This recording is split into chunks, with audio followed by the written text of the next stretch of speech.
But now, for our very last session, we're going to welcome on stage Louis Andrews, OVO, sharing us how to become the second highest rated European property manager.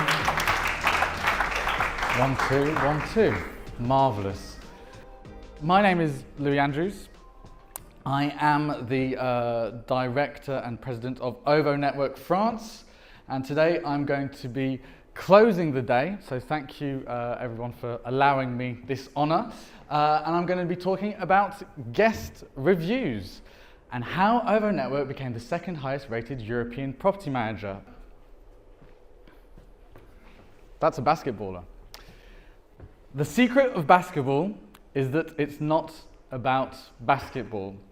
This is a quote from Isaiah Thomas that we can see here, who won 2 NBA championships with the Detroit Pistons in 1989 and 1990. Now, what he means by this quote, and he said this much later with regards to why and how they managed to win a championship, or 2 championships even, was to basically highlight the fact that yes, you can have a lot of talent and you can have a lot of star players, however, to win, and there's only one winner, well, it's not actually all about basketball. It's about people fitting into their roles and doing what's most needed for the team. How that relates to property management, we'll see by the end. So a quick introduction about OVO Network. So who is OVO Network? So we manage 150 exclusive properties. Those properties are predominantly based in the northern French Alps. However, my marketing director told me yesterday that I should stop saying that and say that we're focused on mountain properties because we are open to expanding outside of the northern French Alps. We get an average occupancy rate, or at least we did in 2022, of 65%, and our number of direct bookings is at 75%, which is why the Book Direct show was very kind to invite me to talk yesterday as well. This is the type of property that we get and that we list and that we manage with OVO Network. So we're more the high-end type property. Usually they're for groups of people between 8 and 12, but we can go all the way up to 20 different people. There's often extra amenities and extra equipment. So what I mean by that is that you'll have a jacuzzi, a hot tub, a sauna, a swimming pool, a games room, etc., etc., etc. So that's just kind of to give you an idea of the niche and the portfolio which we represent. That's the tagline. Whilst we're at VRWS in Porto last September, there was a talk given by AirDNA, and during that talk we were very pleased to learn that we were the second highest rated European mid-size vacation rental manager on Airbnb, which we had no idea of, so that was a very nice surprise. So that's just to give you a quick idea of, seemingly the quality of the experience and of the stays at an OVO Network property. However, I'll just reiterate the fact that we actually get 75% of our bookings direct. So what you want? So you want transparent property listings. Number 1, do not oversell the property, okay? Really, really important. It sounds again like common sense, but a lot of people try and sell this amazing or non-amazing apartment as if it was, a huge castle in the middle of the countryside. Don't do that, otherwise your guests are going to be disappointed. Make sure the property looks exactly as it does in the photos. I've talked to different property managers who say that they bring in certain furniture to take their photos and then bring them out after the photo shoot is done. Again, don't do that if you want good reviews. Make sure the property's description matches reality. Well, that's really important because, say for example, this is kind of the plum guide approach, which is don't trust real reviews, trust our opinion. What they mean by that is that you need to make sure that the property matches reality, okay? So that means that if there's a road, a busy road underneath your property, make sure you mention that. Don't set yourself up for failure. Make sure that people are aware that, yeah, there may be a road with a lot of cars going by, but that's just something that they're aware of at the time of booking. Because trust is key, and the first hour within arrival is the most important. So what does this mean? Well, it means that if your guest arrives to the property, if there's something that they realize is wrong within the first hour, they're going to start realizing all the other things that are wrong, which you really don't want to do, because basically what's going to happen is that they're going to start scrutinizing every single small detail within your property, which again is something you want to avoid. So really make sure that welcome, that first impression, don't judge a book by its cover, but in this case, make sure that the guests do, because that first hour is the most important. And then finally here, with regards to transparent property listings, we've got the matchmaking. So what the matchmaking means is that, if you're being contacted by a guest, a future guest, a potential guest, you want to make sure that your guest sales team is pushing them in the direction of the property that is the most related to them. You want to clearly define what profiles each of your guests have and make sure that they're associated with the right type of property. Next, we've got the clarity and easy access to information. So this is very simple. Again, remember that all of this is about how to get good reviews. So clarity of directions on how to get to the property. You need clear address, clear map if you've got one. Send them the Google Maps link, whatever. Make it really easy for them to get there. Easy access to check-in instructions. Okay, if you just say the keys are in the plant pot and you've got 18 plant pots, that's not really going to work. So you want to make sure that it's really clear. I know more and more of you are using guest apps or photography to show step-by-step procedures of how to find, for example, the keys or the key safe, etc. So make sure that that's really clear for them. Same with, time of arrival, etc. That needs to be at the forefront of all your communications. Guides on how to use all equipments and amenities. Well, I think a lot of us have ended up receiving a lot of messages from guests saying, I don't know how the coffee machine works. I don't know how the hot tub works. And that's something that you want to avoid. We've got more and more technology at our disposal now, to such an extent where some property managers I know have now got QR codes next to every single bit of equipment in their property. And all the guest has to do is scan the QR code to get clear instructions on how to use each equipment, which is actually something that I find really interesting. And it also avoids damage. How many guests end up not knowing how to use something and then break whatever equipment they're trying to use. Free information at guest disposal on local area. You're trying to place yourself as an expert in your field, but also an expert in your area. So you need to be able to suggest the best recommendations, and that's something that guests are going to really appreciate. I was in Malaga last week, and instantly as soon as I arrived, my property manager sent me about 15 different WhatsApps with a list of all the local restaurants, all the local bars, and that was greatly appreciated. It's kind of that extra service that we're trying to strive for here. And then again, do guests have contact details if they need any help? If they've only got the Airbnb message app, that's not going to cut it. I'm not saying be available 24/7. I'm saying make sure that if they need anything, they know that they have got a number to contact you. The property needs to be spotless. I think we should all agree on that. Dust under the couch, etc. Avoid that. Provide linen, towels, and toiletries. I know this is very much dependent on in which property in which location, in which country you operate. But I know that in a lot of countries, sometimes it's not accustomed to provide, basic amenities like toiletries and towels. Well, do that if you want good guest reviews. Avoid and anticipate wear and tear. Simply put, if you've got a wooden floor like this, well, this probably needs to be sanded down and varnished, let's say every 5 years, every 10 years if you want to stretch it. If you're not doing that, well, you're not anticipating wear and tear, and the state of your flooring and the state of your equipment isn't going to be as good.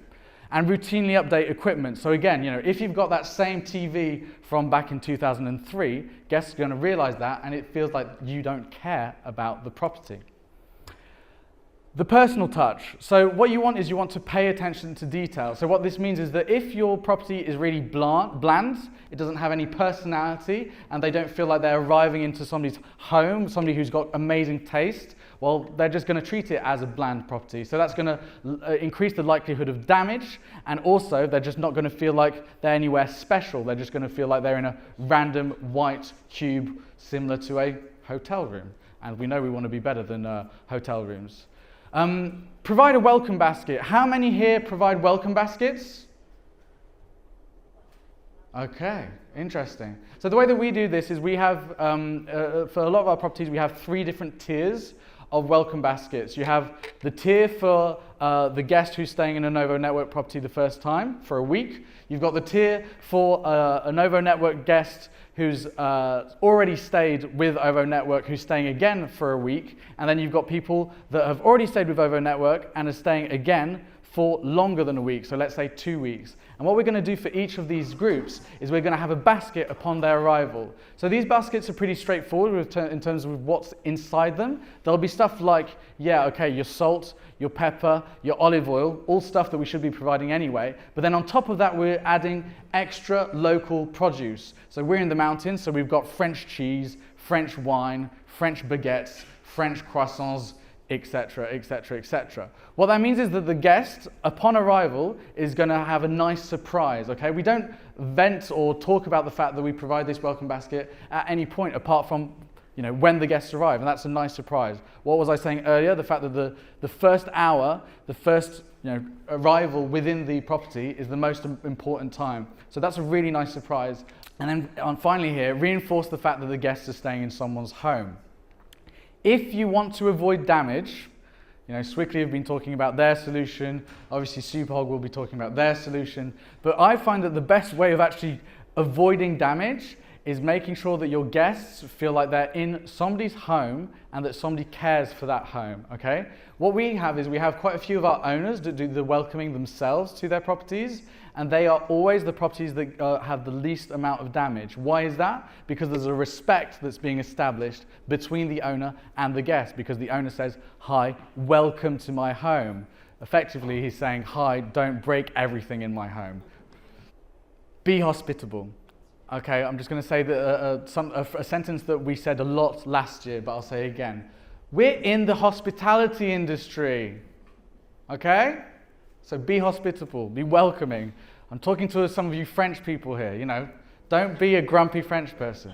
I can be a grumpy French person, especially after the boat trip last night, but I'm trying not to be.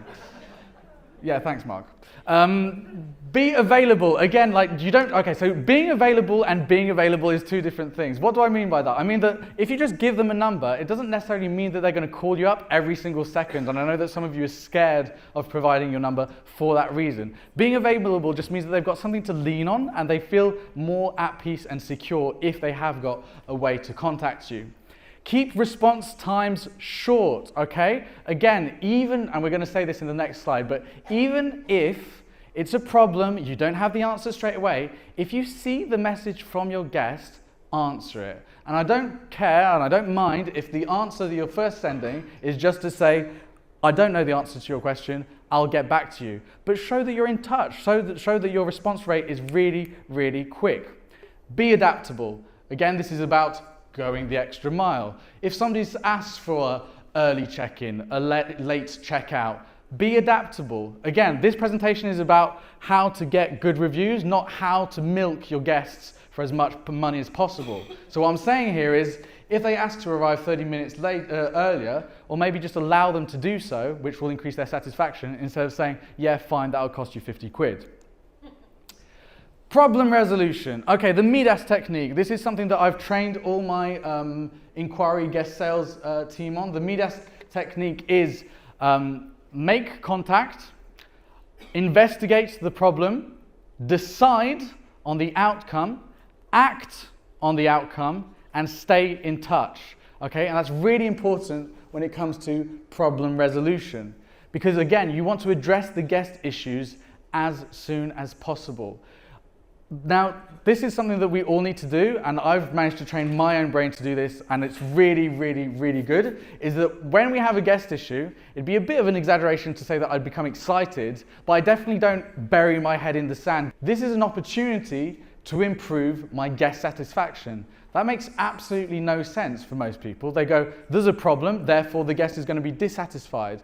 No, on the contrary, because we're all human, okay? So what that means is that we all make mistakes all the bloody time. However, if you confess the fact that you've made a mistake and you show that you're being proactive in trying to resolve the mistake, that's actually going to increase guest satisfaction. I had on the phone a guest probably 3 weeks ago. In the same day, I had him 6 times on the phone, and I never take phone calls from guests. Obviously, it's my team that does it. But this guy was threatening legal action. He was being abusive to my team on the phone. He was being horrendous. So they were really stressed, so they passed him on to me. So I had 6 conversations with this guy. The owner of the property he was staying at cancelled his stay 5 days before they were due to arrive, and it was to celebrate his wife's 60th birthday. So understandably, he's upset, okay? So he's hurling abuse at me, but in the end, he managed to calm down. We managed to talk about it. I said that I fully understood what he was saying. I said, look, we're going to find a solution. So after 6 calls, after a couple of hours, yeah, we did. We found a solution. We found him a better property for the same price. He stayed in it. At the end of his stay, he said, he gave us 5 stars out of 5 stars, 10 out of 10, 10 out of 10. He said, the customer service is the best customer service I have ever experienced. And yet he was hurling abuse at us, saying that he was going to sue us 1 week prior. So that's because we were reactive and we were willing to talk to him. And so therefore, issues, see it as an opportunity to strengthen your relationship, because if you manage to solve somebody's problem, they're going to trust you even more. Asking for reviews. So this is kind of like we're taking a step back. So we're talking about the basics on how to get good reviews. Now we're going to talk about how we ask for reviews and how the keys to obtaining more guest reviews. I think this hopefully is going to be really interesting for you. He says. Hope so. So when to ask guests to submit a review. So prior to 2022, we used to send what we call our guest questionnaire out to our guests the day after departure. However, last year at Scale Rentals, we were given some advice that proved to be not very useful to us, but it was to change the time at which we send out the review to the day before departure. And at the same time that we implemented that change, we also changed some other things. We basically changed our entire questionnaire and reworked every single question within the questionnaire. Again, my head of marketing is just there. She's the architect of this project, so definitely grab her if you want. When we made these changes, the response rate increased by 113%, which is a pretty big change. We specify within the body of the email how long it's going to take the guest to fill it in, because nobody's got time. If people don't know how to read, doing anything that's going to take them more than 3 minutes is going to be an absolute catastrophe for them. So, specify that it's only going to take 3 minutes. And then people love interacting with things. So, in the body of the email, what we did is we added a 5-star interactive button that people could click on. All that does, when they click on it, is take them to the guest questionnaire in the same way that a button saying, fill in our guest questionnaire would do. However, there's an engagement thing here that has really worked. Okay, and now we're getting to the fine details. So, we split our questionnaire into 2. So there's a quick response and then there's a longer response. The quick response is basically what takes 3 minutes, and then if guests are feeling engaged, if they're feeling positive, and if they want to, they can then complete a further longer response. So let's just quickly run through this. So, the first question of the quick response is rate the property out of 5 stars. Very basic. Why did you select this score? They can give more information if they want to or not, and again, it's optional. Please leave a review of the property's name for our website if you wish. So this is the public review. This is the review that we use on the website itself. How likely are you to recommend OVO Network? So that's what we call a net promoter score. So that'll be a score from 0 to 10. What you want is you want to make sure that all people, whether it's owners or guests or whoever that you ask the net promoter score questions to, you want to make sure that they score you at either a 9 or a 10, because that means that they're going to start talking about you to their friends. And then, would you like to answer a few more questions to help us improve our service? If they click no, done. That's it. They've finished, okay? That means that they can go back to their lives, whatever. We've got this information, however, because one thing that we realized is there was a huge abandonment rate. So in our previous questionnaire, people would start the questionnaire and then they'd go halfway through and go, well, it's too bloody long, isn't it? And go away. And we'd never collect that data. So there's basically an early opt-out here for them to effectively stop doing the questionnaire. However, if they want to continue the questionnaire, they arrive to the long response. What we do is we say, what activities did you enjoy? And you get a list here of what activities they enjoyed. the purpose of their stay, whether it was leisure, visiting friends or family, business, age of the children, blah, blah, blah, blah, blah. How many times have you booked with us? First time, 2 to 4 times, 5 to 9 times, 10 plus times. Now, I don't know how many of you are data nerds as much as we are, but like this is really, really, really valuable stuff to us because it allows us to basically tailor make all these different holidays and all these different packages with regards to who our client base actually is. Remember, it's really important to know who your client is. Then we continue, and this is like loads of like smaller questions where we just ask for 5-star ratings. So, because again, if you ask for 1 and they give you 1 response and they say 4 stars, that doesn't give us as much about, okay, in the detail, what was actually excellent, what wasn't as good. So property cleanliness, value for money, booking experience, welcome and support. So, here, if the welcome and support is 1 star, but everything is 5-star, well, we go to the person that's the resort manager and we say, look, these guests enjoyed their stay, they enjoyed the property, however, they had a problem with you, did you know what happened? And that's, again, really valuable information that we try and collect. And then, it's called the longer response, so there's a lot of questions. On arrival, did the property meet your expectations? If they say no, again, huge problem. And remember that whatever the answer is to these questions, usually if they're no, well, there's an actionable point off the back of the response to say, okay, well, let's improve this because, again, quality is key for OVO Network, and we want to make sure that the quality of our properties is always really, really high. Would you stay in the property again? So, what I've been told by certain of our resort managers is that the best compliment, that like key North Star metric, is that they want to, upon checkout, give the keys back, take the keys back from the guests, and the key compliment that they can have is for the guest to say, thank you so much for our stay, it was perfect, I'll see you again next year. That is the best possible outcome ever. Did you have any contact with someone from the OVO Network team? So that can be, before booking, after booking, post-departure, whatever. Would you like to sign up to our newsletter? That's just an opt-in. And then hopefully you'll like this one. Would you like to receive any information about how we can help you find, finance, and run your chalet? Okay, so what are we doing here? We're trying to convert our guests into owners because 60% of our current owners stayed with us before becoming owners. So what that means is that if they say, yes, I'd like to opt in, they then go from guest to owner sale, and we can start working on them as a owner lead. Again, fantastic. Make sure to respond to bad reviews, really important. If you just have only good reviews and then loads of bad reviews and there's no response, no one defending your side of the story, well, that's a mistake. Make sure that you're really quick to respond to bad reviews. And display all reviews. This is something that we don't even do on our direct website, but Christoph claims that it does a huge amount of positive work to basically promote trust. Because if you're going to a direct website, that means that it's not Airbnb, Booking.com or Vrbo. There's going to be an element of trust where the guest is like, can I spend 5,000 euros to book with these people that I've never heard of? Well, if you've only got reviews saying, the property was perfect, the experience was amazing, we loved it, and nothing ever that's like slightly negative, well, that's not going to inspire trust. However, if you show that somebody's saying, yeah, it was amazing, but however, be aware that the road is very close to the property, well, that just shows that we're being transparent, and that's something that's going to help you. Now, final sector, the importance of your offering. So this is more the reality of things, and this is kind of the secret sauce of how OVO Network manages to get such high value booking ratings.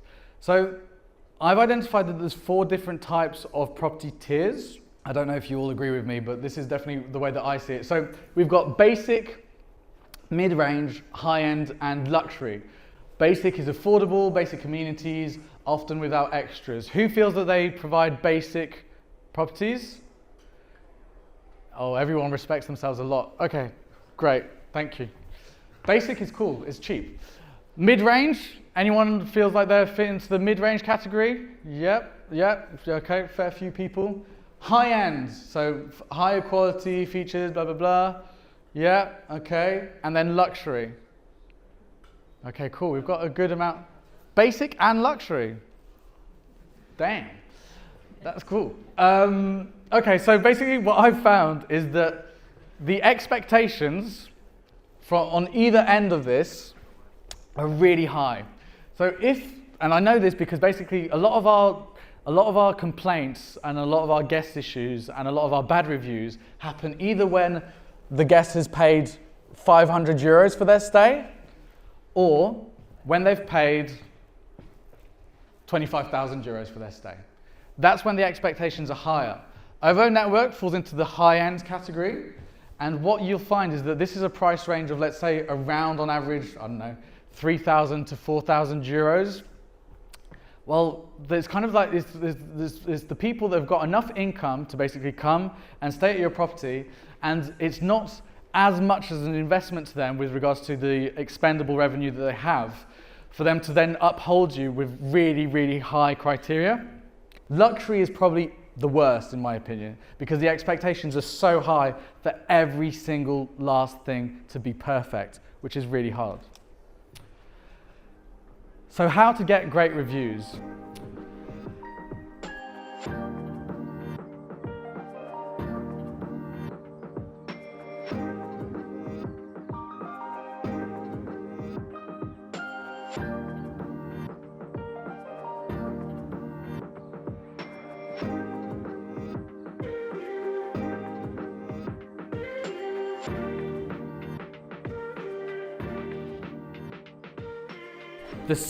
This is a great chart.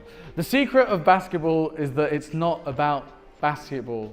The secret about exceptional guest reviews is that it's not actually about guest reviews. It's about only working with properties that will only generate 5-star reviews. And that's effectively the stance that we've taken, is that we'll only ever work with a property or with an owner if we can see that the owner's expectations and the property itself align with our mantra, which is quality, quality, quality, and making sure that those properties can generate those perfect reviews. Thank you very much.